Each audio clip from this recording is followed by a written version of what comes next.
Hi, I'm Trip Green. This is Millbrook Minis. Today we're going to be talking about the pros and cons of cinema lenses.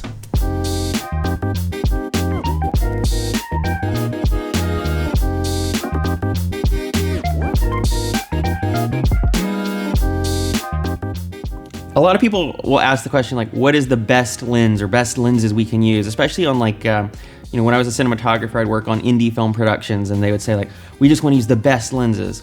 And the truth is, there is no best lens or lens set. There's the best lens or lens set for your project, possibly in your use case. So there's a few different overarching like sort of styles of lenses. Probably the higher end of ones would be cinema lenses. So cinema lenses typically come in a larger, all metal, really durable housing because, they're going to be used on sets by companies who need lenses that are gonna last for a long time. And they're used by a lot of different freelancers. They change hands frequently. They may even be getting rented out.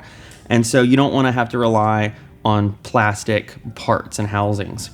A few other things that set cinema lenses apart from your standard lenses you would find on a stills camera is one is the aperture here. So on most standard photography lenses, your aperture is clicked, which means you have a little dial, typically like here on your camera, and you click it and your aperture changes in whatever stops it, increments it is set to. Sometimes it's a whole stop, or maybe it's a half or even a third of a stop, but you click it and it clicks into position inside the lens.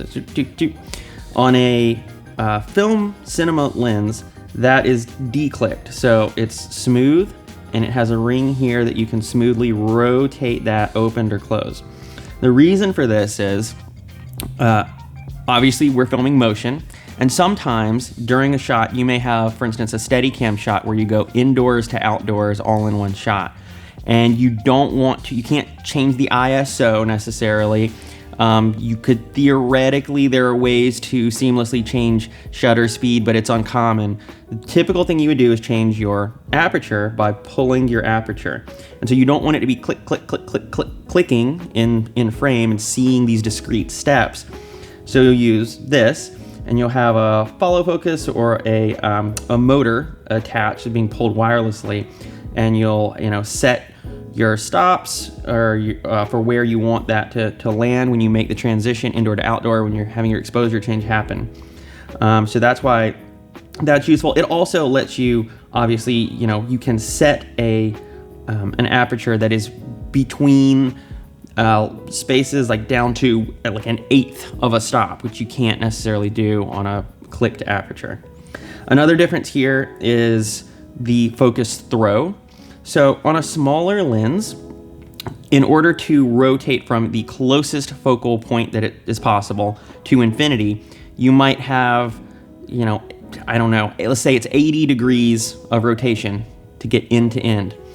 On a cinema lens, that can be 360 degrees, 180, but it's much longer because these essentially never use autofocus. They're going to be manually focused.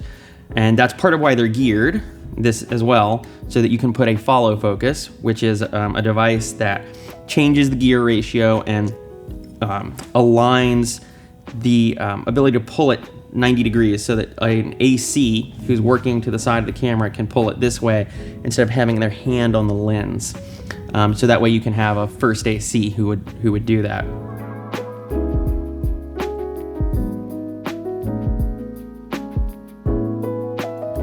Also, on this one and on many, you're going to have focus markings that are much more frequent so that you can get much more precise focus if you're using measuring tape to your subject.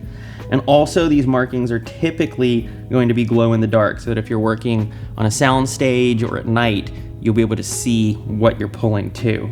Cinema lenses come in a variety of different mounts these days. When I was just getting started, they were essentially all PL mount. And even today, high-end productions are often going to use PL mount. So PL mount has a sort of a bayonet fixture on here. So you put that into the aperture on the camera, and when I say aperture, I just use that as to mean opening. You're not going to put it through the blades of anything. which is in here, but you're gonna put it onto the camera, and then the camera will have a locking mechanism that locks that in place.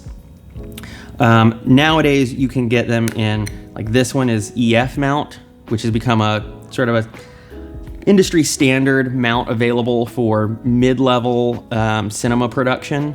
Sometimes I'm sure it's used on very high-level productions as well, but the lenses are typically, you know, more affordable in the EF range. PL lenses are almost always going to be very expensive high-end lenses.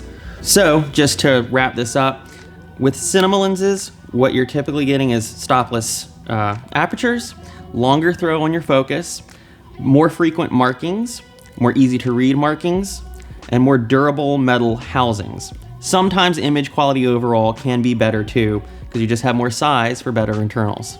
Of course, with those pros, there are a few cons, weight being a big one. This is a very compact cinema lens. They get really big, really fast. So, you know, if you're on smaller gimbals or handheld for long periods of time, may not be right for you. Also cost, obviously all that metal, you know, it's more expensive than the smaller stills lenses that are manufactured at a larger scale. Cinema lenses also typically are not going to have autofocus if you would need that in your production. Also, typically are not going to have image stabilization if that's something that you'd need. That's an overview of cinema lenses. You know, just because they are the quote unquote like high-end lens doesn't necessarily mean that they're right for every production, even if it is a large production. There are going to be times when smaller lenses with other features are better, but that's cinema lens.